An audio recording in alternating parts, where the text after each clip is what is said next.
Infirmier, c'est sans doute le métier le plus connu parmi les professionnels de la santé.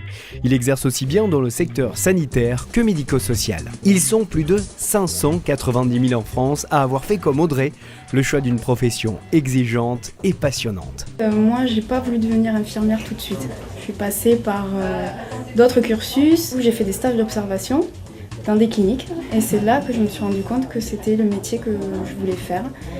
Parce qu'en fait, j'ai envie vraiment d'être au plus près des gens et quand on aime ce contact humain, c'est vraiment un métier qui est fait pour ça, quoi.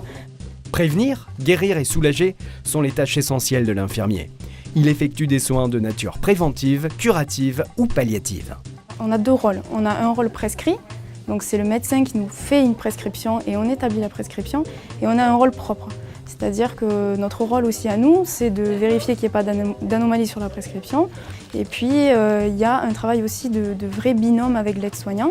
Et on est vraiment le pivot entre le médecin et le reste du personnel pour en fait prendre en charge le patient dans sa globalité. Vous lui avez donné quelque chose là ? Oui, elle a eu l'antinauséeux, le Zofren à 2 reprises et j'ai arrêté la sable d'accupant. Au cas où. On enlèvera les drains de main normalement ? Oui. On est en permanence en relation avec les patients.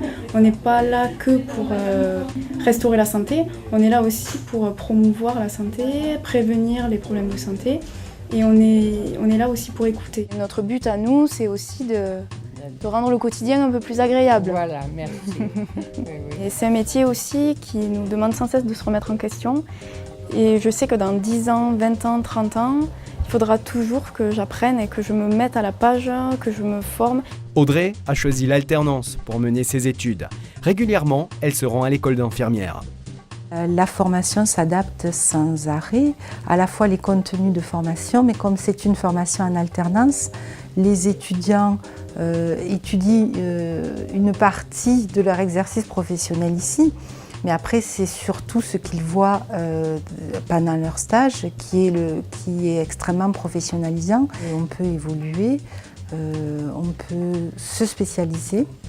Donc, soit dès l'obtention du diplôme d'État, c'est le cas des puéricultrices par exemple, soit au bout d'un certain temps d'exercice professionnel, les infirmiers de bloc opératoire, les infirmiers anesthésistes.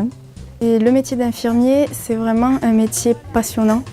C'est un métier qui nous apporte sans cesse de nouvelles surprises. On ne sait jamais en fait de quoi demain sera fait. Et c'est ce qui est le plus intéressant. C'est magique un peu. Le métier d'infirmier a de multiples facettes ouvertes sur de nombreux secteurs de la santé. Et les perspectives d'emploi sont très favorables, avec 840 créations de postes par an d'ici 2020. Si vous aussi vous avez le virus, 3 années d'études après le bac vous permettront d'obtenir votre diplôme en formation initiale ou en alternance.